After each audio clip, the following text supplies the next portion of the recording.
Northern Institute of Engineering Technology. So welcome you all to 12th workshop on web engineering with Munstech. So हमारे पास total 12 workshops हैं और हमारी इन 1 week हमारे पास total हम 4 workshops करेंगे. सो हमारे पास 3 वीक्स है. 4 वर्कशॉप्स इन 1 वीक, देन नेक्स्ट 4, देन तो हमारी टोटल जो है 3 वीक्स में हमारी 12 वर्कशॉप्स कवर होंगी.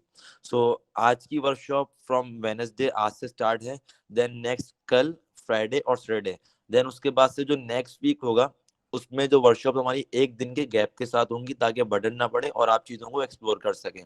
सो उससे रिलेटेड जो आने वाला कंटेंट है, आने वाली जितनी भी चीज़ें हैं और जिस टाइम भी शेड्यूल होंगी, तो उसकी एक पीडीएफ आपको व्हाट्सएप ग्रुप पे ड्रॉप कर दी जाएगी. जिन्होंने अब तक व्हाट्सएप ग्रुप ज्वाइन नहीं किया है, so kindly WhatsApp group join कर लें. सो हमारी जो वर्कशॉप्स हैं complete based on front end and back end with MERN stack. Database आने वाली वर्कशॉप में database, Node JS with backend, each and everything explore करेंगे. इस पे कुछ प्रीरिक्विजिट चाहिए थी, इसमें एचटीएमएल, सीएसएस, जेएसएस है. जेएस है अगर बहुत से लोगों को जिन्होंने कवर नहीं भी किए तो उसमें कोई इशू नहीं है. यूट्यूब के थ्रू और आने वाली लेक्चर्स के थ्रू आप काफी हद तक एचटीएमएल, सीएसएस डिजाइनिंग को एक्सप्लोर कर सकते हैं. सो थोड़ा भी टाइम वेस्ट नहीं करेंगे. So let's over the mic to the Ashar. So Ashar, you can start.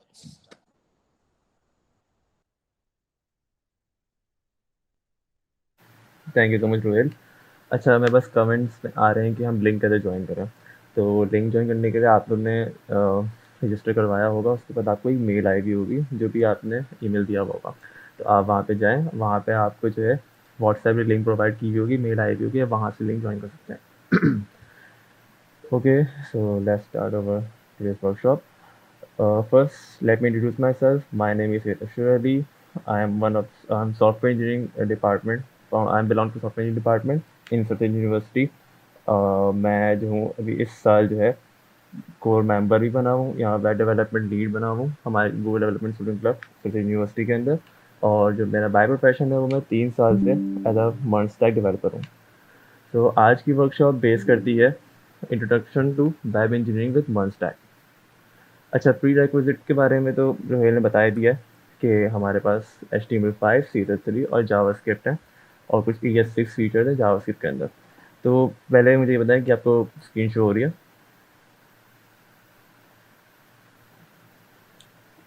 Okay, आवाज़ भी क्लियर है? Yes. यस. ओके, ये कुछ प्री रिक्विजिट्स हैं. अच्छा, कुछ लोगों को बेसिक या HTML CSS आती होगी तो तब भी चलेगा, क्योंकि हम साथ साथ वर्कशॉप जब भी कर रहे होंगे हम उन चीज़ों को एक्सप्लोर करते जाएंगे और नई नई चीज़ें सीखते जाएंगे.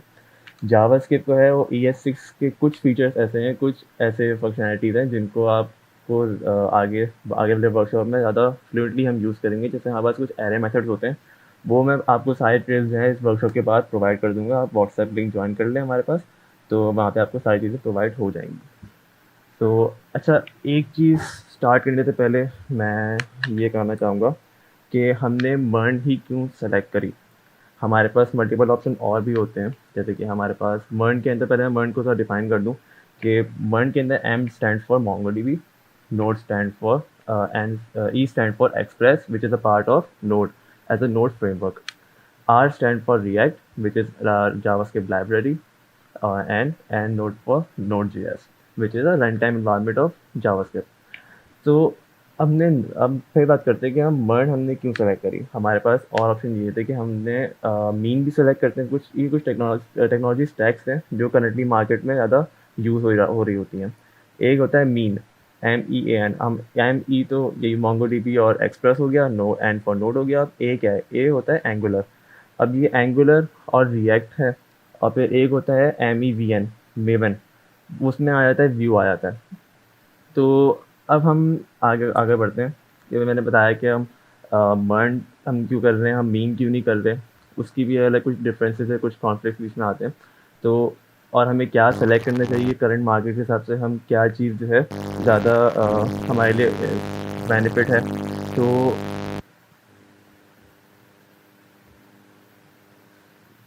अपना माइक ऑफ कर लें काइंडली. ओके, तो हम मर्न ही क्यों कर रहे हैं, हम मीन क्यों नहीं कर रहे. देखिए, अगर मैं बात करूँ रिएक्ट की, रिएक्ट है जावास्क्रिप्ट की एक लाइब्रेरी जो कि प्रोवाइड करती है आपको एक पूरा इंजन, बैकअप इंजन प्रोवाइड करती है, एक वेब पैक प्रोवाइड करती है, और जिसका एक फ़ायदा ये भी है कि आपके पास मेंटेनेबिलिटी काफ़ी अच्छी हो जाती है। रिएक्ट का जो इंट्रोड्यूस करवाने का मेन मकसद यही था कि एक तो आपकी ऑप्टिमाइजेशन काफ़ी अच्छी होती है, वो आपको रिएक्ट एज अ लाइब्रेरी आपको एक ऑप्टिमाइजेशन प्रोवाइड कर रहा होता है, वेब ऑप्टिमाइजेशन। और प्लस ये एक प्लस पॉइंट ये था कि हम पहले एक ट्रेडिशनल वे जो हम फॉलो करते थे, उसके अंदर हम ये फॉलो करते थे कि हमने लेट्स सपोज मुझे एक वेबसाइट बनानी है, और एक मैं वेबसाइट की बात करता हूँ, चलिए मैं वेब एप्लीकेशन की बात कर लेता हूँ। ओके, तो हमें एक वेब एप्लीकेशन डिज़ाइन करनी है जिसके अंदर हमारे पास मल्टीपल पेजेस हैं, होम पेज हो गया, अबाउट हो गया, कॉन्टैक्ट हो गया। अब मेरे पास एक प्रोडक्ट है, उसके अंदर मैं अगर ई कॉमर्स की बात करूँ, जैसे हम ई कॉमर्स एप्लीकेशन बनाते हैं, तो उसके अंदर मेरे पास मल्टीपल कैटेगरीज आ जाती हैं। मेरे पास आ जाता है मैन की अलग कैटेगरीज आ जाती हैं, वुमेन की अलग कैटेगरीज आ जाती हैं, चिल्ड्रन की अलग कैटेगरीज आ जाती हैं, और उसके अंदर मल्टीपल पेजेस आते जाते हैं। तो अगर मैं ट्रेडिशनल वे फॉलो करूँ तो उसके अंदर हमारे पास क्या होता था कि हमें हर एक पेजेस के लिए अलग से HTML फाइल क्रिएट करनी पड़ती थी, और उसकी CSS अलग क्रिएट करनी पड़ती थी, और JavaScript for the dynamic users, तो सबकी अलग अलग फाइल क्रिएट होती थी। अब ये पूरे जो एक पैकेट हमारे पास एक पूरा बनता था, हम वो करते थे सर्वर पे डिप्लॉय। हम जब वो सर्वर पे डिप्लॉय करते थे तो हमारे पास वो पूरे हमारे पास प्रोजेक्ट की जो फाइल होती थी वो काफ़ी हैवी होती थी। तकरीबन अगर मैं एक ई कॉमर्स की बात करूँ तो मैंने जो काम मेरा KBs के अंदर होना चाहिए था, वो ओवरऑल प्रोजेक्ट मेरे पास MBs के अंदर जा रहा है। सिर्फ सिंपल HTML CSS फाइल जो है वो सारी एक साथ एक क्लस्टर बन के जब डिप्लॉय होता है तो मेरे पास वो काफ़ी हैवी फाइल बन जाती है। प्लस ये कि हमें हर चीज़ के लिए अलग अलग पेजेस क्रिएट करने पड़ते हैं। अच्छा, उस चीज़ को जो है ख़त्म किया, रिड्यूस किया रिएक्ट ने आकर। रिएक्ट ने किस तरह से रिड्यूस किया? रिएक्ट ने इस तरह से रिड्यूस किया कि उसने कंपोनेंट बेस्ड काम करना शुरू कर दिया। रिएक्ट जिस मेथोडोलॉजी को फॉलो करता है वो है single page application. Single page application के बारे में हम आगे बात करेंगे। तो ये अगर कॉन्सेप्ट आपको समझ में आया हो कि रिएक्ट किस तरह से काम करता है और इसका मेन मकसद क्या है, मेंटेनेबिलिटी का। हम वहाँ पे 10 अलग अलग पेजेस क्रिएट करते थे हर चीज़ के लिए, और हमारे पास मल्टीपल CSS क्रिएट होते थे, जावास्क्रिप्ट की फाइलें क्रिएट होती थी एंड ऑल। तो हमारे पास जो है ना उसके अंदर मेंटेन करना बड़ा मुश्किल होता था। हमने चले एक छोटी सी एप्लीकेशन स्टार्ट कर दी, अब हमारे पास उसके अंदर और भी फीचर्स ऐड होते जा रहे हैं। अब वो 6 महीने बाद मेरा क्लाइंट है, वो मुझसे कह रहा है कि मुझे इसके अंदर एक और फीचर ऐड करना है, उसके लिए मुझे अलग से पेज चाहिए और सब चीज़ें अलग चाहिए। तो मैं वापस से वही HTML फाइल क्रिएट करूँगा, प्लस मतलब कि कॉम्प्लेक्सिटी बढ़ती जा रही है। जैसे जैसे हमारे पास जो है एप्लीकेशन बड़ी होती जाती है, कॉम्प्लेक्सिटी बढ़ती जाती है, ये डायरेक्टली प्रोपोर्शनल होता है। तो इसका नुकसान ये होता है कि आप 6 महीने बाद कोड वापस से खोलोगे, आपको भी नहीं पता होगा आपने कोड क्या किया है। सिंपल सी बात है। हमें नहीं पता होता, हमने एक हफ्ते बाद कोड भूल जाते हैं। हम आज भी कोड करते हैं, हम अगर प्रॉपर उसको मेंटेन ना करें, प्रॉपर उसको एक सीक्वेंस वाइज, एक पैटर्न वाइज ना लेके चलें, तो हम कोड भूल जाते हैं। अब मैं बात कर रहा हूँ कि 6 महीने हो गए, चले हमने खुद भी नहीं पता था कि हमने कोड क्या लिखा है। हम ज़्यादातर क्या करते हैं, हम स्टैक एलिमेंट करते हैं। अच्छा, तो आप स्लो लेके चलें, okay.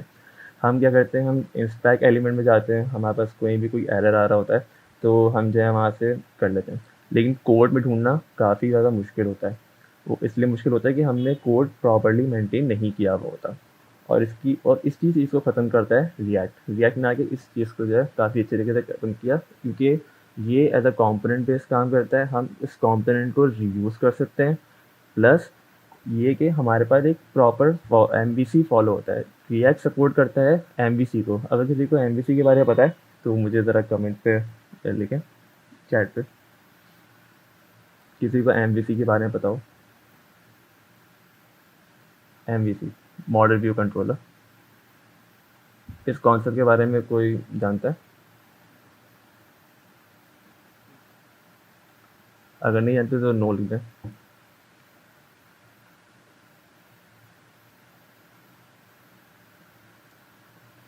Okay, model view controller ये एक पैटर्न है जिसके अंदर हम जो है मॉडल हमारे पास होता है, एक अलग अलग इस पर करते हैं। व्यू हमारे पास डिस्प्ले करते हैं प्रेजेंटेशन, जो हमारे पास सामने व्यू हो रहा होता है, हम सारी चीज़ें उसमें व्यू के उस फोल्डर में रखते हैं। कंट्रोलर हमारे पास लिंक करवा रहा होता है मॉडल और व्यू के बीच में, और मॉडल के अंदर हम क्या कर रहे होते हैं, हम मॉडल के अंदर अपनी पूरी बिजनेस लॉजिक लिख रहे होते हैं। जो हमारे पास जो लॉजिक हम कर रहे होते हैं, हमारे पास पूरी एप्लीकेशन की लॉजिक होती है, वो हम मॉडल के अंदर कर रहे होते हैं। तो इसी चीज़ को फॉलो करता है रिएक्ट। रिएक्ट का यही फ़ायदा है। अच्छा, अब एंगुलर का और रिएक्ट क्या टसल है, ये भी हम देख लेते हैं। एंगुलर है फ्रेमवर्क, एंगुलर लाइब्रेरी नहीं है, एक फ्रेमवर्क है। अच्छा, अब एंगुलर का नुकसान क्या है कि परफॉर्मेंस इशू आता है। रिएक्ट के मुकाबले में इसका परफॉर्मेंस इशू काफ़ी थोड़ा कम है। एमवीसी और एमवीवीसी, एमवीसी और एमवीवीसी में क्या डिफरेंस होता है, ये मैं आगे इसके बाद डिस्कस करता हूँ एमवीवीसी एमवीसी के बारे में। अच्छा, अभी मैं एंगुलर की बात कर रहा था। तो एंगुलर का मैंने ये कहा कि हमारे पास इसके परफॉर्मेंस हर्डल्स आते हैं। प्लस ये कि एंगुलर जो है, इसके अंदर एक चीज़ होती है, data binding, data flow. React क्या करता है, रिएक्ट हमेशा वन साइडेड फ्लो पे काम कर रहा होता है, मतलब कि वो सिंगल डायरेक्शन फ्लो होती है, यूनि डायरेक्शन कह सकते हैं। और एंगुलर क्या करता है, वो मल्टीपल डायरेक्शन पे काम करता है। तो इसका लोगों को अगर मैं ऐसे ही आपको बताऊं, आप ऐसे सोचें तो आपको लग रहा हो कि यार दोनों डायरेक्शन पे कर रहे हो सकता है कि एक बेनिफिट हो हमारे लिए, तो और अच्छी बात हो सकती है। तो ये नुकसान का काम है। वो इसलिए नुकसान है क्योंकि जब आप पूरा एक प्रोजेक्ट क्रिएट करते हो, क्रिएट करने के बाद आपने पूरा एक प्रोजेक्ट बना लिया, उसकी मल्टीपल उसके मॉड्यूल्स बना लिए, सब कुछ कर लिया। अब कहीं पे भी कोई एरर आता है ना, तो आप उस फ्लो को कैच कर सकते हो, क्योंकि रिएक्ट और एंगुलर इस तरह की लाइब्रेरीज और फ्रेमवर्क्स के अंदर ये होता है कि आप डाटा फ्लो को कंट्रोल कर रहे होते हो पूरे वेबसाइट के अंदर। आप कंपोनेंट रीयूज़ कर रहे होते हो, डाटा रीयूज़ कर रहे होते हो, स्टेट में खेल रहे होते हो। मतलब कि आप जो हो बार-बार जो है किसी भी सर्वर पे हिट नहीं कर रहे होते हो, आप ओवरऑल जो है पूरे अपने एप्लीकेशन के अंदर पूरे अपने राउटिंग के साथ कर रहे होते हो। तो अब हमारे पास जो है ये मसला इसलिए इसलिए आता है क्योंकि एंगुलर जो है वो डबल डेटा फ्लो को फॉलो करता है, लेकिन दो डायरेक्शन को। और रिएक्ट जो है वो सिंगल डायरेक्शन को फॉलो करता है। इसका फ़ायदा इस तरह से ये है कि रिएक्ट अगर एक बहुत ही कॉम्प्लेक्स एप्लीकेशन है, मेरे पास किसी एक कंपोनेंट में एरर आ गया, वहाँ से मेरे पास डाटा जो है वो दोनों तरफ से जा रहा है, तो मेरे लिए वो कैच करना काफ़ी मुश्किल होगा कि मेरे पास कौन से फ्लो से डाटा करप्ट हो रहा है या कहाँ पे वो प्रॉब्लम क्रिएट हो रही है। जबकि रिएक्ट के अंदर आप उसको ईजिली कैच कर सकते हो, क्योंकि रिएक्ट के अंदर सिंगल डायरेक्शन में डेटा फ्लो हो रहा होता है, which is top to bottom. तो ये भी एक प्लस पॉइंट है रिएक्ट का। और एंगुलर जो है पूरा एक फ्रेमवर्क है। और फ्रेमवर्क और अगर मैं लाइब्रेरी का डिफरेंस पूछूं तो कोई मुझे बता सकता है फ्रेमवर्क और लाइब्रेरी का डिफरेंस?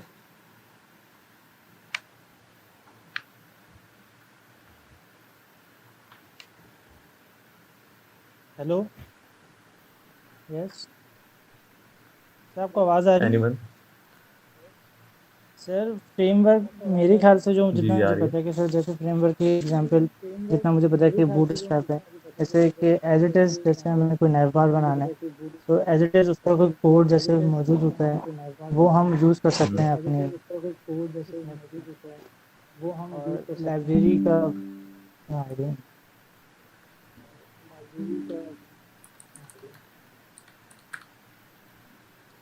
सही है, बताएं।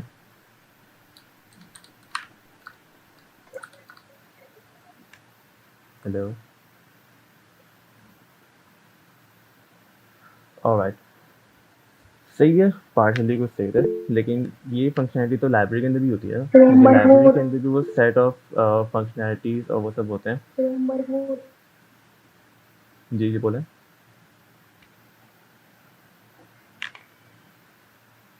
कोई बोल रहा था? जी क्या बोल रहे थे सर आप?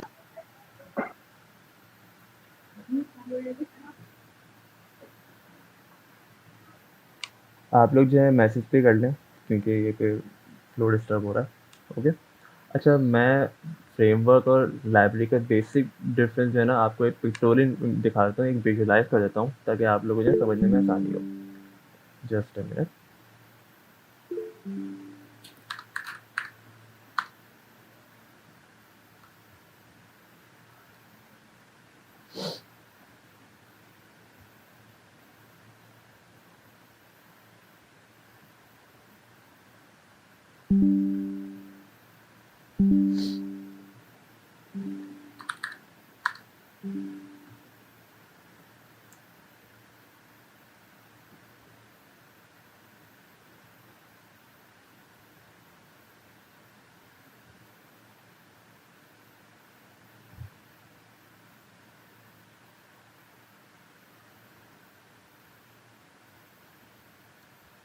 यस मेरी स्क्रीन शेयर हो रही है, मुझे बताइएगा। ओके, तो इसको मैं बेसिक एक पिक्चर बना के दिखा देता हूँ। आपके पास जो है ये समझ लें, एक मिनट,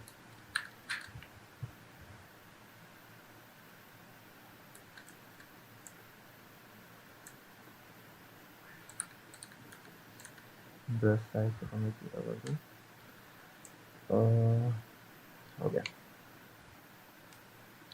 ये मेरे पास एक एप्लीकेशन है,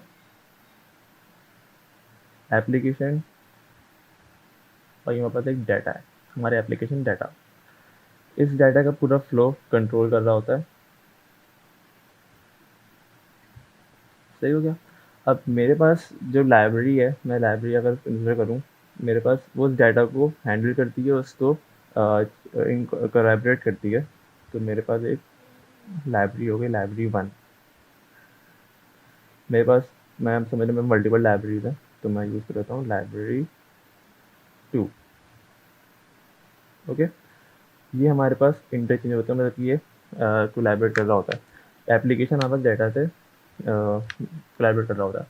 अच्छा, ये ओवरऑल सिस्टम जो है ना, ये पूरा लाया करता है, ओवरऑल सिस्टम ये लाया करता है आपके पास फ्रेमवर्क में। फ्रेमवर्क एप्लीकेशन जो है, एप्लीकेशन डेटा जो है वो लाइब्रेरी को कॉल करता है, जबकि पूरी एप्लीकेशन फ्रेमवर्क एप्लीकेशन को कॉल करती है, और ये सब लाया करता है एक फ्रेमवर्क के अंदर। फ्रेमवर्क पूरा एक इन्वायरमेंट होता है और लाइब्रेरी उसका एक पार्ट होता है। ये बहुत ही बेसिक से वो है, ताकि जो भी बिगनर है उसको समझने में आसानी हो। ओके, अब मैं ज़रा स्क्रीन शेयर करता हूँ, एक मिनट।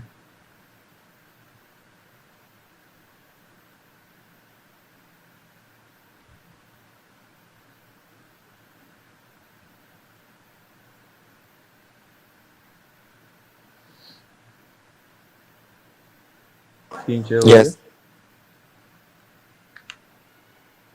यस ओके, हम आगे मूव करते हैं।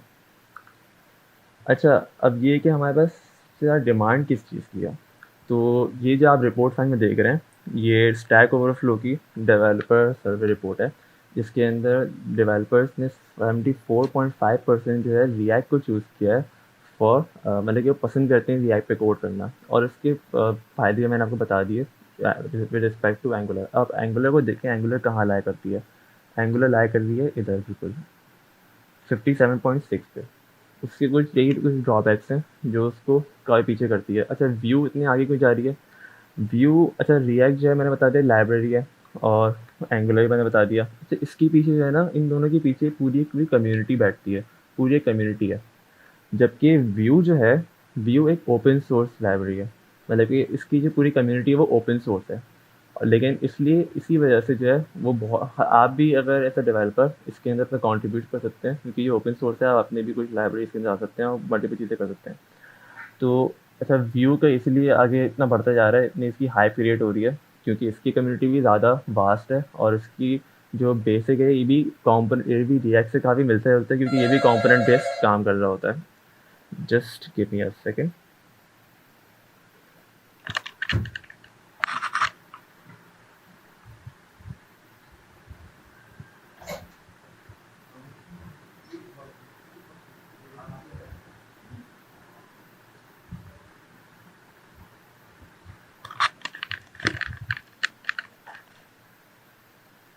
Okay, I am back. So ये रिपोर्ट है कुछ, अब मैं आगे ज़रा फॉरवर्ड करते हैं। अब मैंने सबसे स्टार्टिंग में बात की थी सिंगल पेज एप्लीकेशन के बारे में, तो सिंगल पेज एप्लीकेशन कोई मुझे बताए, किसी को अगर बताओ सिंगल पेज एप्लीकेशन के बारे में। create a page static on application उसकी पे ही जैसे बूस्ट कर रही है, एसपीएल रिलोड नहीं होती। जैसे रिएक्ट बनती है, आपकी आवाज़ क्लियर नहीं है, आप एक काम करो, जैसे रिएक्ट बनती है ना एप्लीकेशन, सिंगल पेज होती है, बेसिकली जैसे वो कि जो एप्लीकेशन बनती है। अच्छा, इसका मैं जी बोला। हाँ जी, उसपे जो बेसिकली जो है अलीशा कुछ बोल रहे डायनेमिकली थे जो आप? हम न्यू डेटा होता है ना, एक ही पेज पे जो हमारे कंपोनेंट जो है रीलोड होके आ रहा होता है। Root HTML single file page application सही कह रहे हैं। सिंगल पेज एप्लीकेशन शायद वो होती हैं जिनमें मतलब अनलिमिटेड वो होता है ना, एक तरीके से नीचे जितना स्क्रॉल करते हैं वो आपको कंटेंट लाके देता रहेगा एक ही पेज के ऊपर ही।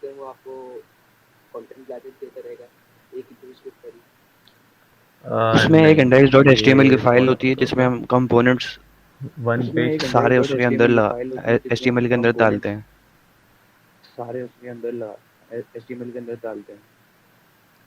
अच्छा, अली रजा ने कहा है सिंगल ऐप प्री लोड हो जाती हैं जबकि एंटी की डेटा बार बार भेजती है तब लोड होती है। Okay okay. अच्छा, अब अब्बास रजा ने जो है ये मैसेज किया तो ये थोड़ा सही है इसकी। अच्छा, मैं आपको ज़रा बता दूं, जो हम ट्रेडिशनल में फॉलो करते थे, जैसे मैंने स्टार्टिंग में बताया कि आपके पास मल्टीपल फाइल क्रिएट होती थी HTML CSS और जावास्क्रिप्ट की, तो वो आप डिप्लॉय करते थे सर्वर के ऊपर ना। तो सर्वर पर आप जब डिप्लॉय करते हैं तो अब हर दफ़ा जब आप पेज स्विच मार रहे होते हैं, आप राउटिंग कर रहे होते हैं, तो आपके पास हर दफ़ा जो है सर्वर पे वो रिक्वेस्ट हिट हो रही होती है उस अलग पेज के लिए। तो वो सर्वर पे रिक्वेस्ट भेजता है, वहाँ से वो पेज आपके पास रीड होती है। जबकि सिंगल पेज एप्लीकेशन का कॉन्सेप्ट ये है कि आप एज अ बंडल डिप्लॉय करो और एक ही बारी में वो पूरी एप्लीकेशन गेट कर लो सर्वर से, और वो पूरी एप्लीकेशन आपके पास फ्रंट एंड पे आ जाती है, क्लाइंट साइड पे आ जाती है। आपको बार बार सर्वर से इंटरेक्ट नहीं करना पड़ता। सर्वर से आपको इंटरेक्शन तब होती है जब आपको कोई ना कोई डाटा फैच करना हो या कोई भी चीज़ गेट पोस्ट करनी हो, तब आपके पास मल्टीपल चीज़ें हो रही होती हैं। जबकि पेजेस के लिए जो है आपके पास सारा क्लाइंट साइड पे आ जाता है, और इसीलिए जो है आप आराम से पूरी एप्लीकेशन आपको एक साथ डाउनलोड हो जाती है, ताकि आप आराम से राउटिंग कर सको, आपको बार बार जो है सर्वर से इंटरेक्ट ना करना पड़े फॉर एनी अदर पेजेस। ये एक बहुत ही बेसिक सा एसपी का कॉन्सेप्ट है। आगे बढ़ते हैं हमारे पास। अच्छा, अब हम थोड़ा सा इन्वायरमेंट सेटअप कर लेते हैं कि हमें क्या क्या चीज़ की रिक्वायरमेंट है, कौन कौन से हमें पैकेजेस चाहिए होंगे या फिर सॉफ्टवेयर चाहिए होंगे, ताकि हम अपनी आगे के वर्कशॉप उस पर कंडक्ट कर सकें। मैं अपनी स्क्रीन शेयर करता हूँ, आपको उसके सॉफ्टवेयर बता दें किस तरह से इंस्टॉल करते हैं।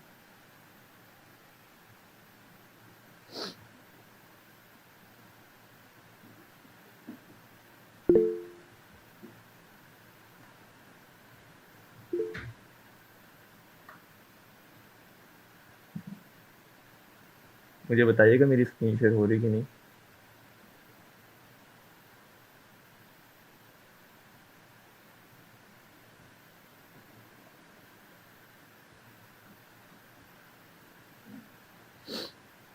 स्क्रीन शेयर हो रही है? जी हो रही है। स्क्रीन शेयर हो रही है मेरी? ओके। अच्छा, मेरे पास मैसेज आया कि यार्न क्या होता है। आपने एनपीएम का नाम तो सुना होगा, नोड पैकेज मैनेजर। उसी तरह से ये भी एक पैकेज मैनेजर है यार्न। अच्छा, मैं यार्न क्यों यूज़ कर रहा हूँ वो मेरा अपना पर्सनल है, क्योंकि मैं यार्न जो है वो ज़्यादा कॉम्प्लेक्स नहीं है with as compare to node package manager, तो इसलिए मैं यार्न ज़्यादा प्रेफर करता हूँ और इसमें चीज़ें काफ़ी जल्दी इंस्टॉल हो जाती हैं, काफ़ी आसानी से हो जाती हैं। तो अब आपको एक सेटअप दिखा देता हूँ। मैं मेरा जाता एक हूँ अपने क्वेश्चन है, ये VS कोड। एनपीएम हम तो एक नोड कोड जेएस के अंदर एडिटर होता है ना, वैसे ज्यादातर नोड जी जेएस पे यूज होता है, तो ये यॉर्न के अंदर मतलब दूसरी चीज है यॉर्न। देखो, ओके, दोनों npm और yarn दोनों के दोनों पैकेज मैनेजर हैं, और पीछे जो आपको इन्वायरमेंट मिल रहा होता है वो नोड का मिल रहा होता है। अगर आप npm यूज़ करो या yarn यूज़ करो या तो पैकेज इंस्टॉल करने के लिए यूज़ होते हैं, दोनों का मकसद एक ही है, बस वो अलग अलग। yarn जो है वो फेसबुक की लॉन्च हुई हुई है, तो हम ज़्यादा yarn यूज़ करते हैं। बाकी जो है npm माइक्रोसॉफ्ट की iOS लेकिन जो पीछे काम हो रहा था वो सेम ही हो रहा होता है। अगर आप ये करते हो कि आप npm से इंस्टॉल कर लो, तो बाद में आपने yarn से उसको पैकेज को इंस्टॉल करना चाह रहे हो या फिर उसको गेट करना चाह रहे हो, तब भी आप कर सकते हो, क्योंकि वो पैकेज जो है वो बेसिकली वो तो पीछे ऐसा स्टोर हो रहा है ना। अब आप उसको ऐसा yarn गेट करो या ऐसा npm गेट करो, बात एक ही है। मैं प्रेफर करता हूँ फिलहाल इस पूरे वर्कशॉप के लिए, मैं प्रेफर करूँगा कि आप yarn यूज़ कर लो, ताकि फिर जो भी एरर्स आए वो हम उसको साथ ही टैकल कर सकें।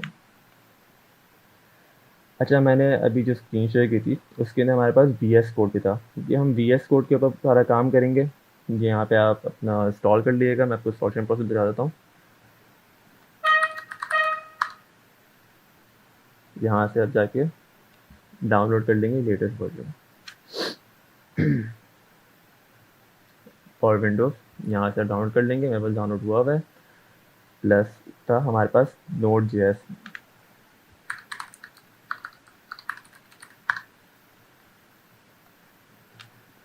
अच्छा, Node.js के बारे में थोड़ा सा मुझे कोई बताए, क्योंकि यहाँ पे एक जगह जो है ना इंटरव्यू में कुछ लोग गलती करते हैं, ये गलती मैंने भी की थी। तो ज़रा मुझे बताएं Node.js है क्या, एक्चुअली में है क्या?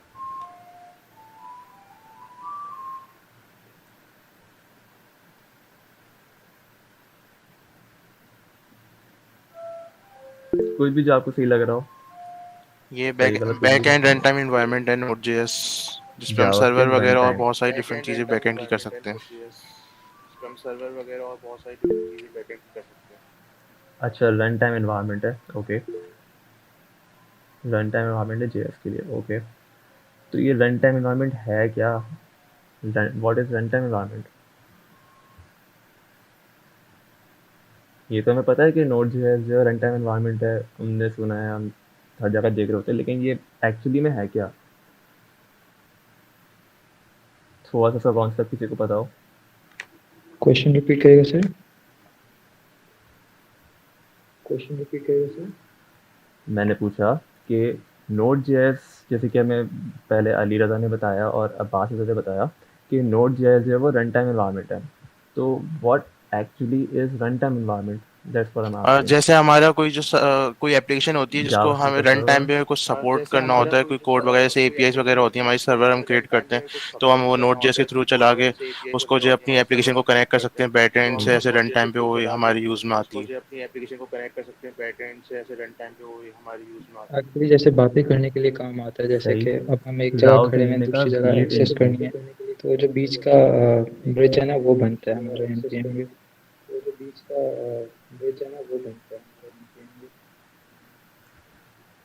अच्छा, थोड़ा सा ये जो है ना कॉन्सेप्ट आप लोग के थोड़े से वो हैं, लेकिन राव ने जो बताया ना V8 इंजन, ये सही बताया है। अच्छा, मैं आपको थोड़ी सी इसकी बैक स्टोरी देता हूँ कि जब जावास्क्रिप्ट जो है बनी थी, जावास्क्रिप्ट 7 दिन के अंदर जो है पूरी लैंग्वेज लिखी गई थी, जिसके और जो एक्चुअल इसके डेवलपर हैं। तो असल जब जावास्क्रिप्ट लॉन्च हुई थी, बेसिकली उसका मकसद ही ये था कि आपको वेब एनवायरनमेंट के अंदर छोटी छोटी एप्लीकेशन, कुछ फॉर्म एप्लीकेशन भी नहीं, कुछ फॉर्म्स हो गए, जो मैं पहले की बात कर रहा हूँ, एटलीस्ट 2000 के बाद की। तो जावास्क्रिप्ट सिर्फ बहुत ही छोटे स्केल पे यूज़ होती थी लेकिन जैसे जैसे हमारे पास चीज़ें आगे बढ़ती गई, तो हमारे पास और डिमांड आगे, हमारे पास एप्लीकेशन की डिमांड आती गई, वेब एप्लीकेशन की, और भी चीज़ें हो गई।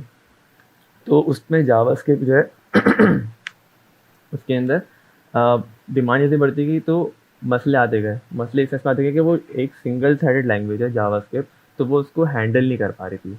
अच्छा, थ्रेड का कॉन्सेप्ट किसी को पता हो? थ्रेड क्या होता है? मैंने कहा जावास्क्रिप्ट जो है वो एक सिंगल थ्रेडेड लैंग्वेज है, तो वो एक्चुअली में है क्या? थ्रेड क्या है? किसी को कॉन्सेप्ट पता हो?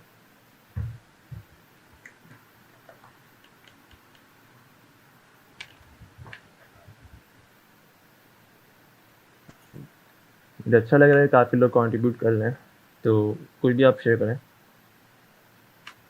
जैसे हमारा प्रोसेस चल रहा है एप्लीकेशन का गूगल मीट का, इसके अंदर जो माइक्रोफोन हो गया, कैमरा हो गया, स्मॉल स्मॉल टास्क की थ्रेड्स हो गई हैं।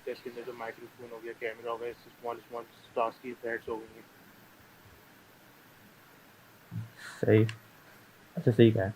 तो जावास्क्रिप्ट सिंगल थ्रेड लैंग्वेज ये है कि आपके पास वो मल्टीपल थ्रेड्स इस तरह से कि एक टाइम पे सिर्फ एक ही टास्क को वो एग्जीक्यूट कर सकेगा। तो अगर हम वेब पे हम काम करें तो हम जो है एक टाइम पे जो है रिक्वायरमेंट भी सेंड कर रहे होते हैं, उसी टाइम पे कोई और काम भी कर रहे होते हैं। तो अभी जावास्क्रिप्ट जो है वो सिंगल थ्रेड है, तो वो मल्टीपल टास्क को कैसे एक साथ एग्जीक्यूट कर रहा है? करना तो नहीं चाहिए उसको। अभी भी जावास्क्रिप्ट सिंगल थ्रेड लैंग्वेज ही है, ये चेंज नहीं हुई है। हम लैंग्वेज चेंज नहीं करते, हम उसका एनवायरनमेंट चेंज करते हैं। तो लैंग्वेज तो वही है, फिर हम कैसे उस सिस्टम को हैंडल कर पा रहे हैं? हम एक से ज़्यादा टास्क एक ही टाइम पे कैसे एग्जीक्यूट कर पा रहे हैं, जबकि सिंग जावास्क्रिप्ट मेथड जो से है as a single threaded language है। वो सही है, वो तो हमारे पास एक प्रोसीजर है ना, हम उसको फॉलो करते हुए हम मल्टीपल टास्क एग्जीक्यूट कर रहे होते हैं। लेकिन पीछे क्या काम हो रहा होता है, किसी को कुछ नॉलेज, थोड़ी सी भी कुछ भी, या कोई अपना दिमाग लगाए, कुछ भी आपको जो लग रहा हो। हम उसको बैकएंड से डिफरेंट स्क्रिप्ट से सपोर्ट करते हैं, जैसे नोड जेएस से हमने सर्वर बना लिया और डिफरेंट चीजें कर सकते हैं।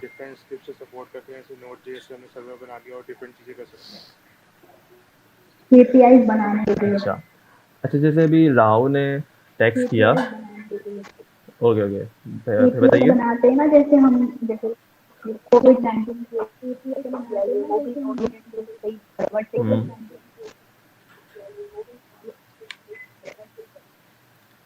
सही है, हम एपीआई बनाते हैं। अब वो एपीआई भी तो हैंडल करेगा जावास्क्रिप्ट एक टाइम पे एक बार ना, तो हम अलग अलग क्यों कर रहे हैं? हम मतलब कि हम मल्टीपल टास्क करना चाहते हैं ना, हम एक टाइम पे एक करेंगे तो फिर हमारे पास और भी टास्क जो है वो क्यू में रहेंगे, पीछे जैसे वो रहेंगे। फिर हमारे पास जो एक टाइम पे एक एग्जीक्यूट होगा तो हमारी एप्लीकेशन स्लो नहीं हो जाएगी, चाहे वो एपीआई हो या नॉन कुछ भी हो। थ्रेडिंग है, मतलब एक टाइम पे रिक्वेस्ट लेगा। आपकी आवाज़ क्लियर नहीं आ रही, आप टैक्स कर लें, आप कमेंट में कर लें, आपकी आवाज़ क्लियर नहीं है।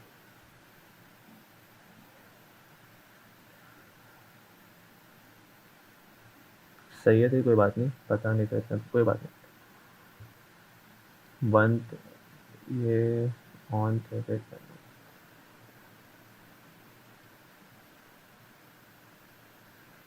अब्बास जो आपने लिखा है ये थोड़ा गलत है। मैं इसको चलें आपको बता देता हूँ कि क्या होता है पीछे। जावास्क्रिप्ट जब इस तरह से जब ज़्यादा मार्केट में ज़्यादा हाइप क्रिएट होने लगी और इसकी एप्लीकेशन बिल्ड होने लगी, तो हमारे पास ये सबसे बड़ा इशू यही आया था कि जावास्क्रिप्ट तो है सिंगल थ्रेडेड लैंग्वेज, तो ये एक टाइम पे एक से ज़्यादा एग्जीक्यूट करनी हमें ज़रूरत है, क्योंकि हमारे पास एप्लीकेशन अगर बिल्ड हो रही है तो हमें तो एक टाइम पे ज़्यादा चीज़ें टास्क चाहिए होते हैं। तो इसका हल निकाला आपको क्रोम V8 के इंजन ने। तो अगर आप ये देखते हैं तो आप जब अगर आपके एप्लीकेशन में आप देखते हैं तो आप एक टाइम पे एक से ज़्यादा रिक्वेस्ट सेंड कर रहे होते हैं, या फिर एक साथ एक मल्टीपल टास्क परफॉर्म कर रहे होते हैं किसी भी वेब एप्लीकेशन के अंदर। तो वो आपको जो और सपोर्ट जो प्रोवाइड करता है ना, वो आपको करता है क्रोम का V8 इंजन। इसके पीछे पूरा एक इंजन रन हो रहा होता है जो आपको ये पूरा सपोर्ट प्रोवाइड कर रहा होता है, आपकी एपीआई हैंडल कर रहा होता है, आपको कुछ वेब एपीआई प्रोवाइड कर रहा होता है। अब वेब एपीआई के अंदर क्या क्या चीज़ें आ जाती हैं? वेब एपीआई के अंदर आपके पास आ जाता है, जैसे कि हमारे पास सेट टाइम आउट, अगर आपने तो किसी ने सुना हो, या सेट इंटरवल सुना हुआ हो, तो वो चीज़ें जो हैं वो आपको क्रोम प्रोवाइड करता है। आपको पूरा ये ब्राउज़र इंजन प्रोवाइड कर रहा होता है, जावास्क्रिप्ट नहीं कर रहा होता। ये पूरा एक पीछे इंजन चल रहा होता है। अगर मैं आपको यहाँ पे गूगल करके दिखाऊँ क्रोम V8 का इंजन, क्रोम V8 इंजन, ये क्या खुल गया? नहीं, इसकी भी डायग्राम है।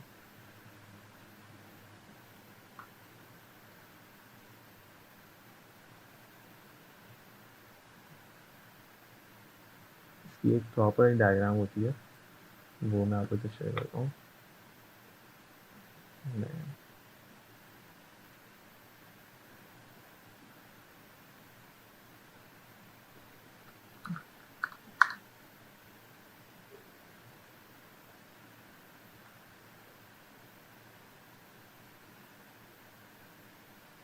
नहीं, चलें आप लोग ऐसे बता देता हूँ। क्रोम का जो V8 इंजन इस तरह से काम करता है कि उसके पीछे एक हीप, एक क्यू लगा हुआ होता है। एक इवेंट लूप होता है और एक क्यू होता है। जब भी आप कोई टास्क, मल्टीपल टास्क दे रहे होते हो ना, तो जैसे कि अभी आपने, जैसे मुझे अली रज़ा ने बताया कि हम जो है एसिंग के थ्रू जो है हम एसिंग वे में हम मल्टीपल टास्क एक टाइम पे परफॉर्म कर सकते हैं, मतलब कि हमें जो है सिंगल थ्रेड से ज़्यादा हम मल्टीपल थ्रेड पे काम कर सकते हैं, हम एक से ज़्यादा रिक्वेस्ट सेंड कर सकते हैं और मल्टीपल काम परफॉर्म कर सकते हैं। तो उसका यही होता है कि आपके पास जब वो टास्क जाता है एज अ बैकग्राउंड टास्क, तो वो पार्ट बन जाता है क्यू का। उसके अंदर पूरा एक स्टैक मेंटेन हो रहा होता है, एक पूरा स्टैक, और वो हो रहा होता है इवेंट क्यू के अंदर जा रहा होता है। जैसे आपने मुझे टास्क 1 मिला हुआ है, अब मैंने आपको 3 टास्क दिए, पहले वो टास्क 1 एग्जीक्यूट होगा, लेकिन बाकी के 2 टास्क जो हैं वो एसिंक हैं, तो वो जाएंगे आपके पास स्टैक के अंदर, वो एक स्टैक मेंटेन हो रहा होगा। फिर जैसे ये टास्क आते जाएंगे वो आपको हैंडल कर रहा होगा क्यू के अंदर। उस क्यू के अंदर आपके पास जो है इवेंट लूप लगा हुआ होता है। वो क्या करता है, वो बारी बारी आपके पास वो टास्क लेके आ रहा होता है, और जो भी कोई एसिंक टास्क है, मेरे पास कोई मुझे सिंक्रोनिकली नहीं चलना पड़ता, मुझे कुछ जो है एसिंक वे में मुझे एच टी बाहर से थर्ड पार्टी रिक्वेस्ट भेजनी होती है, तो या फिर मुझे कोई डेटा गेट करना है तो मैं उसको एसिंक रखता हूँ ना, तो वो चलाता है बैकग्राउंड टास्क, और वो बैकग्राउंड टास्क हैंडल कर रहा होता है क्रोम V8 का इंजन, वो आपको प्रोवाइड कर रहा होता है। तो इस तरह से जो है आपके पास जो है मल्टीपल थ्रेड जो है वो चल रहे होते हैं। क्रोम V8 आपको इंजन प्रोवाइड कर रहा होता है, वो पूरा एक सेटअप प्रोवाइड कर रहा होता है जावास्क्रिप्ट को। ये ओके, ये थोड़ा कौन सा समझ में आया कि आपके पास सिंगल थ्रेड लैंग्वेज जो है किस तरह से मल्टीपल टास्क परफॉर्म कर रही है क्रोम V8 की मदद से। इसकी एक डायग्राम होती है, वो मुझे अभी गूगल में मिल नहीं रही है, मेरे पास पड़ी हुई है, तो मैं आप लोगों को जो है ना ग्रुप पे सेंड कर दूंगा।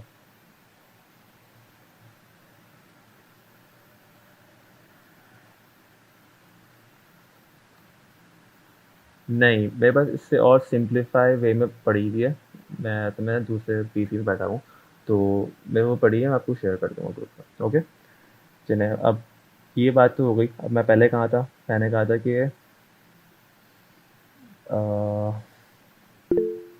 मैं किसी बात कर रहा था, लेकिन मैं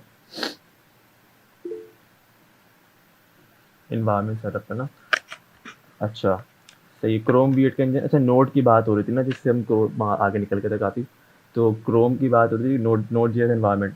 तो जैसे हमने कहा कि हम JS जावास्क्रिप्ट की वेब एप्लीकेशन बना रहे होते हैं, वो किस एनवायरनमेंट में बन रही होती है, वो पूरी वेब एनवायरनमेंट के अंदर बन रही होती है। आपकी पूरी एप्लीकेशन जो है जावास्क्रिप्ट जो रन हो रही होती है वेब एनवायरनमेंट के, इसी का इसका स्कोप है, इससे बाहर रन नहीं होती। अब जावास्क्रिप्ट को आउट ऑफ दिस इन्वायरमेंट हमें यूज़ करना है, तो उसके लिए हम यूज़ करते हैं Node.js। हमें वो पूरा उसी से एक जिसके पूरे एक स्टैक बना हुआ होता है कि मल्टीपल लैंग्वेज भी चल रही होती हैं, एक पूरा एक सेटअप क्रिएट हुआ होता है, वो इन्वायरमेंट, उस इन्वायरमेंट का कॉपी निकाला है इन्होंने, और उसको ऐसे Node.js run time environment create किया ताकि हम उसके अंदर वेब से बाहर जावास्क्रिप्ट को रन कर सकें। ये बेसिक डेफिनेशन है Node.js की, एक ऐसा इन्वायरमेंट जिसके अंदर हम जावास्क्रिप्ट रन कर सकें without any connection between web environment. हमें जावास्क्रिप्ट सिर्फ वेब के अंदर यूज़ नहीं कर सकते, हम वेब से बाहर भी यूज़ कर सकते हैं with the help of node. ये पॉइंट अच्छा, समझ में एक आया? चीज मुझे और पूछनी थी, जो भी प्रोग्रेस होगी इसकी, वो आप एक रिपोजिटरी में अपलोड कर देंगे, या मतलब क्या हमें मतलब अगर देखना हो तो किस तरह देख सकते हैं हम, मतलब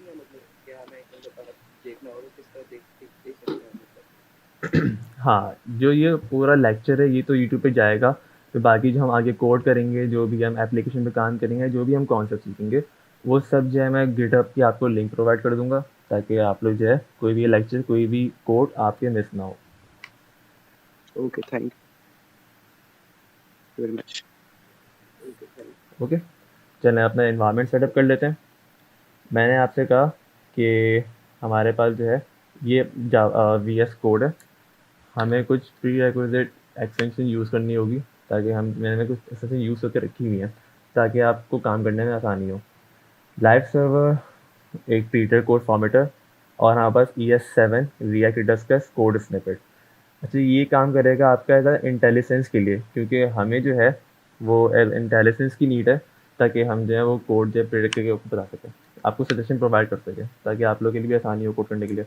अच्छा, मैं यहाँ पे जो है टर्मिनल ओपन करूँगा, मेरे पास Node.js जो है इंस्टॉल्ड है मेरे पास, मैंने Node.js डाउनलोड करा यहाँ से, रिकमेंड फॉर मोस्ट LTS वाली डाउनलोड करिएगा जो आपके पास करंट रिकमेंडेड है, जो नोट को रिकमेंड कर रहा है। लेटेस्ट ना ही करें क्योंकि उसके अंदर कुछ बग्स आ जाते हैं, कुछ पैकेजेस के कुछ इशू होते हैं।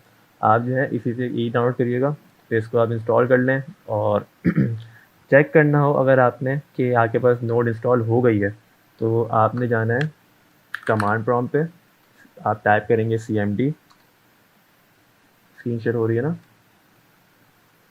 ओके, आप टाइप करेंगे cmd, यहाँ पे लिखेंगे नोड विजिबल है,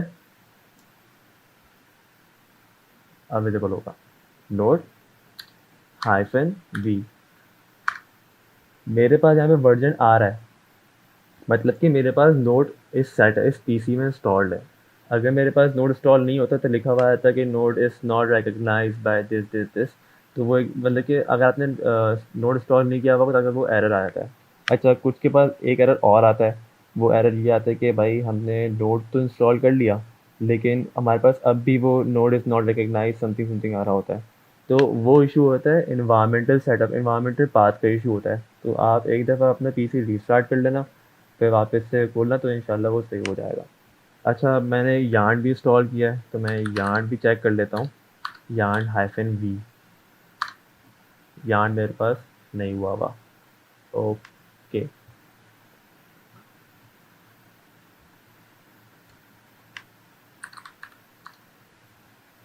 npm हुआ हुआ है, मैं npm से ही पहले यार्न इंस्टॉल कर लेता हूँ। आप एक पैकेज मैनेजर दूसरे पैकेज को इंस्टॉल कर सकते हैं। npm install -g yarn. अच्छा, ये -g ग्लोबल को कहते हैं। ग्लोबल को पता है -g को कहते हैं ग्लोबल। ओके ओके, सही कहा, बिल्कुल ग्लोबल। हम इसको ग्लोबली करते हैं क्योंकि इसके अंदर दो तरह के होते हैं, एक लोकली और एक ग्लोबल। अच्छा, लोकल इसलिए नहीं करते हैं हम क्योंकि हम अगर किसी एक स्पेसिफिक फोल्डर के अंदर वो इंस्टॉल कर रहे हैं तो हमारे पास वो उसी स्कोप तक ही रहेगा, हमें ग्लोबली उसको यूज़ नहीं कर सकते। तो मुझे उसी फोल्डर के अंदर जाके मैं उसी स्पेसिफिक उसी एनवायरनमेंट के अंदर उसी स्कोप के अंदर वो काम कर सकता हूँ। तो यार्न तो हम ओवरऑल हर जगह यूज़ करने वाले हैं, तो हम इसको ग्लोबली रख रहा हूँ। ओके, तो मैंने इसको किया इंस्टॉल, ये मेरे पास इंस्टॉलेशन प्रोसेस शुरू। ओके, इंस्टॉल मेरा तो हो गया, मैं एक दफ़ा चेक कर लेता हूँ, सेव स्क्रीन करके यार्न -v। ओके, मेरे पास इंस्टॉल हो गया, मेरे पास वर्जन लिखा हुआ आ गया। पहले क्या आ रहा था, पहले मेरे पास आता है नॉट रिकग्नाइज, जैसे मैंने आपको दिखाया था। तो अब मेरे पास यार्न इंस्टॉल हो गया तो मेरे पास वर्जन आ गया। अच्छा, अब जल्दी से जो है हम एक ऐप क्रिएट करके दिखा देते हैं, रिएक्ट पे हम कैसे स्टार्ट लेते हैं। तो मैं यहाँ से करूँगा इसको कैंसिल। अब मैं जाऊँगा अपने VS कोड के ऊपर। VS कोड पे मेरे पास, मैं यहाँ कुछ भी नहीं करूँगा, टर्मिनल ओपन करना है मैंने। टर्मिनल ओपन करने के दो तरीके होते हैं, मैं आपको शॉर्टकट ही बताऊँगा और जैसे हम करते हैं वैसे ही बताएंगे। बेसिक तरीका तो ये है कि आप यहाँ पे टर्मिनल के ऑप्शन में जाओ, यहाँ पे न्यू टर्मिनल। अगर आप यहाँ पे देखें कंट्रोल शिफ्ट और ये एस्केप से नीचे वाला एक बटन होता है, टेम्पलेट स्ट्रिंग के नाम से कुछ होता है, तो हम उसको जावा से तो टेम्पलेट स्ट्रिंग ही बोल रहे होते हैं, तो हम ये वाला कीवर्ड यूज़ करते हैं। यहाँ पे अगर आपको शॉर्ट कीवर्ड चाहिए तो आप कंट्रोल प्रेस करो, कंट्रोल और एस्केप के नीचे वाला बटन, तो आपके बाद ये टर्मिनल ओपन हो जाएगा। एक तो ये तरीका है और एक यहाँ से टर्मिनल ओपन कर लो। यहाँ पे अगर आप देख रहे हो कि हमें मल्टीपल पावर शेयर्स ओपन हो रहे हैं तो उसकी टेंशन नहीं है, आप एक ही यूज़ कर लो। लेकिन जब आप जो है रिएक्ट स्टार्ट करोगे तो क्योंकि मैंने कहा था कि वो चल रहा है पीछे नोड के इन्वायरमेंट पे ना, तो आपका PowerShell as a node environment create हो जाएगा, तो आप उसके अंदर सिर्फ रिएक्ट की चीज़ें ही कर पाओगे। तो अगर आपने कोई अलग से पैकेज इंस्टॉल करना है, कुछ करना है, तो आपने यहाँ पे प्लस का ऑप्शन है, तो आप अलग से एक पावर शेल क्रिएट करोगे। ओके, अब हम करते हैं इसी फोल्डर के अंदर, मैं इसको और थोड़ा जूम कर दूँगा ताकि आप लोग को नज़र आ जाए, तो ज़्यादा जूम हो गया।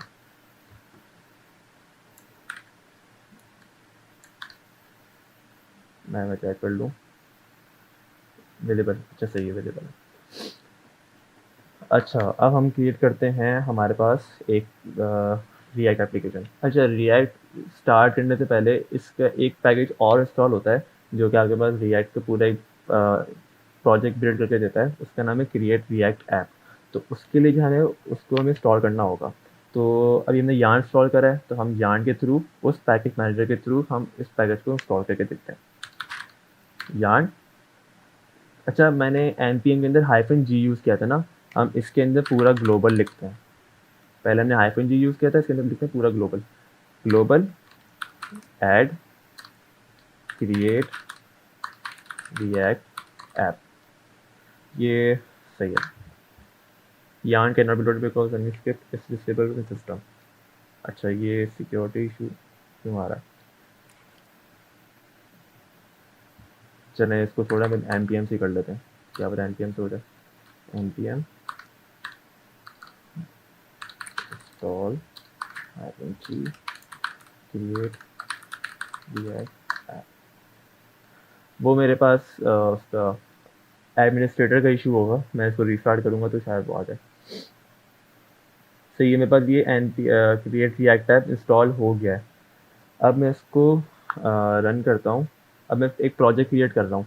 मैं प्रोजेक्ट क्रिएट कर रहा हूँ इस फोल्डर के अंदर। अगर आपको यहाँ पे डायरेक्टरी नज़र आ रही होगी, एक पाथ नज़र आ रहा होगा, तो मैंने अपना एक फ़ोल्डर क्रिएट किया हुआ है मर्न वर्कशॉप के नाम से। तो मैं इसी के अंदर सारा काम कर रहा हूँ और यहीं से आपको बस रिपोजिटरी आगे आपको पुश कर रहा हूँ गिटहब के ऊपर, और उसकी मैं लिंक आपको ग्रुप पे प्रोवाइड कर दूँगा। तो अब हम करते हैं क्रिएट रिएक्ट ऐप। पहले तो कोई मैसेज नहीं आ रहा, सही है।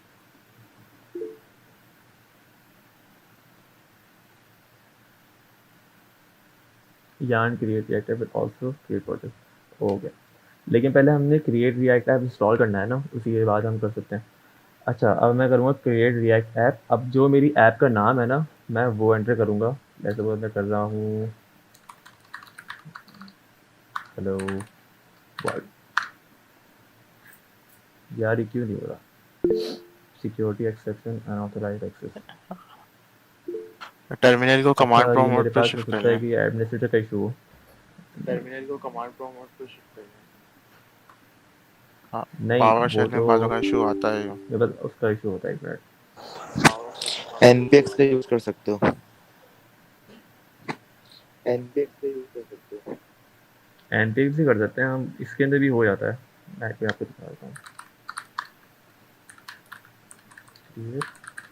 React app hello world. अच्छा, ये भी मसला आ रहा है। सही है, कोई बात नहीं, हम यहाँ पे कमांड प्रॉम्प्ट पे कर लेते हैं। मिसिंग था आई थिंक npx मेरे create पास कुछ फाइल करके। है। जी वो उसमें आप एनपीएक्स npx से नहीं कर लें, लिखा था, उससे हो डायरेक्ट जाएगी। create लिखा था। नहीं नहीं, इसी में हो जाता है।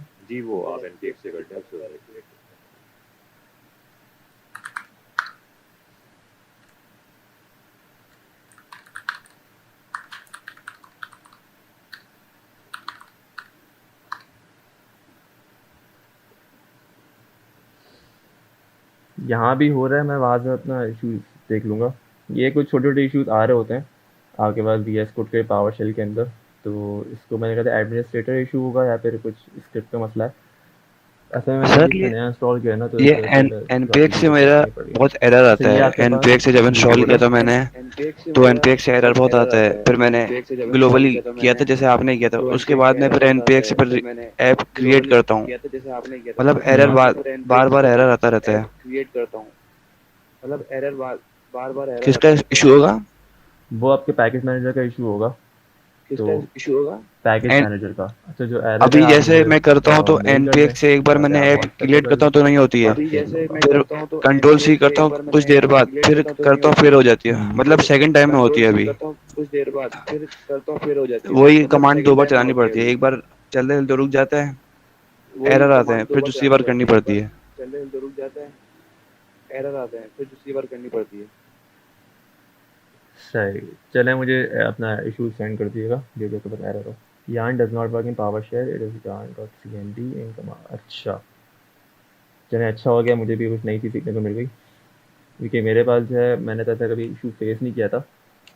अच्छा, मेरे पास अब यहाँ पे देखिए पूरा एक इन्वायरमेंट क्रिएट हो गया है। जो भी इसकी डिपेंडेंसीज़ हैं वो सारी इसकी इंस्टॉल हो गई हैं टेस्टिंग की, या फिर जो भी इसके पास मल्टीपल स्क्रिप्ट्स और रिएक्ट डॉम, ये सब हमारे पास क्रिएट हो गया है। अब अगर मैं जाऊँ यहाँ पे, VS कोड में ओपन नहीं है, ओपन, ये मेरे पास अलग से फ़ोल्डर बन गया होगा ना इसका। ये देखिए ऐप बन गया, एक फ़ोल्डर बना हुआ है। ये ऐप वन का एक फ़ोल्डर बना हुआ है जिसके अंदर हमारे पास नोड मॉड्यूल्स हैं। नोड मॉड्यूल्स क्या होते हैं? इसके अंदर नोड जो भी पैकेज रिक्वायरमेंट जो थी हमारे पास, वो सारी पैकेजेस यहाँ पे इंस्टॉल होंगे। पब्लिक के अंदर हमारे पास कुछ पहले से डिफ़ॉल्ट टेम्पलेट क्रिएट हुआ है, तो आप उसको रन करके देखेंगे तो आपके पास टेम्पलेट देखता चलेगा। cd change directory to app one, directory change हो गई। yarn start, allow access। ये आपको अगर विजिबल हो रही है? यस ओके, मैंने यहाँ पे क्या किया, yarn स्टार्ट किया, तो मेरे पास अब ये जो है एक पावर शेल जो है मेरे पास नोड के एनवायरनमेंट में वो हो गया, चेंज हो गया। अब इसके अंदर देखिए यहाँ पे अभी भी को जो भी आप कमांड दो वो कर रहा होगा विद इन दिस एनवायरनमेंट। ये पूरा नोड के एक क्रिएट हो चुका है। तो ये हमारे पास एक बेसिक टेम्पलेट होता है रिएक्ट का, ये आप देख लें। अगर मैं इसके F12 पे जाऊँ,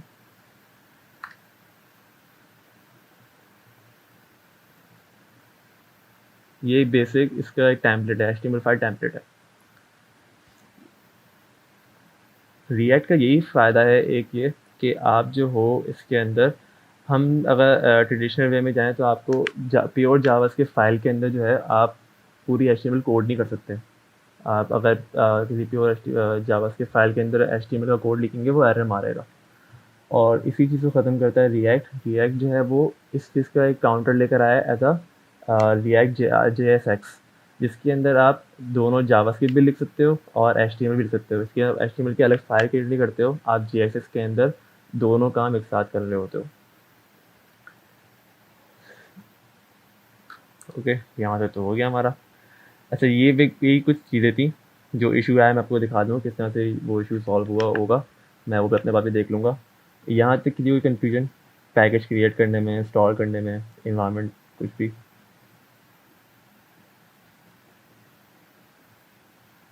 नो, सब चीज़ समझ में आई?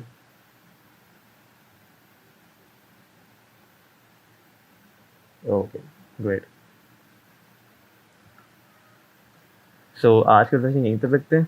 हमारा से बेसिक इंट्रोडक्शन था इस चीज़ से हम क्या करने वाले हैं आगे। अच्छा, एक चीज़ और मैं बता दूं, जो काफ़ी बच्चों ने स्टार्टिंग में मुझसे पूछा कि हमें सर्टिफिकेट मिलेगा या फिर और भी किसी चीज़ें।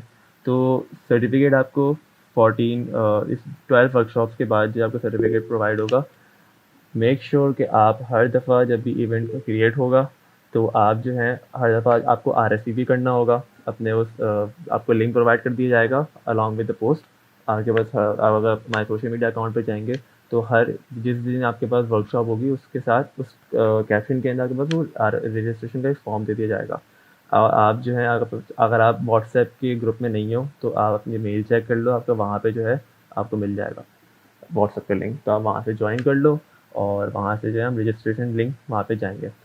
अच्छा, यूट्यूब का हमारे पास एक चैनल है GDSC का। अगर मैं यूट्यूब पे जाऊँ, यूट्यूब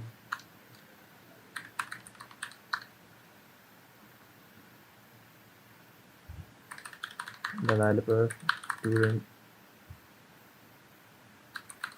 स्टूडेंट क्लब SSCD, ये हमारा पेज है।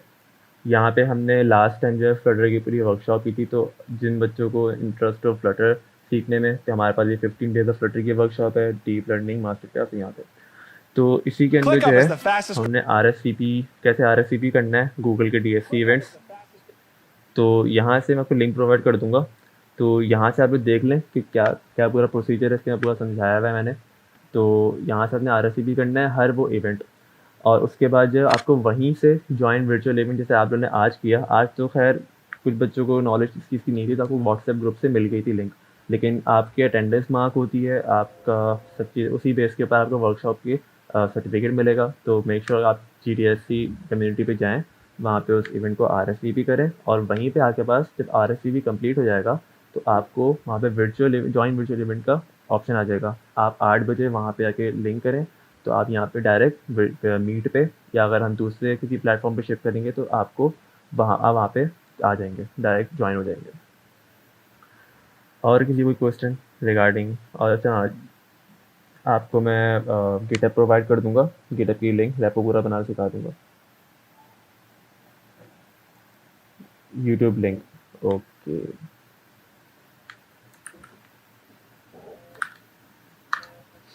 नेक्स्ट क्लास कल परसों और सैटरडे को। इसी के बारे में रोहिल से ही गाइड कर देंगे। रोहिल, यस आप हैं?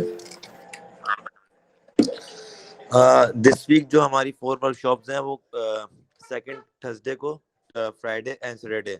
देन जो नेक्स्ट वीक होगा हमारे पास, उसमें हमारे पास मंडे को होगी, वेडनेसडे को होगी, फ्राइडे एंड सैटरडे। और उसका नेक्स्ट वीक भी यही शेड्यूल होगा, और ये मैं ड्रॉप भी करूंगा। इन केस अगर कुछ इश्यू होता है तो आगे पीछे जो भी होगा तो आपको व्हाट्सएप ग्रुप पर इन्फॉर्म कर दिया जाएगा। तो व्हाट्सएप ग्रुप ज्वाइन कर ले जो अब तक ज्वाइन नहीं किया। ऑल्दो शेड्यूल ये है कि इस वीक की तो कंटिन्यू 4 है, देन नेक्स्ट वीक से हमारे पास Monday, Wednesday, Friday and Saturday at 8 PM sharp.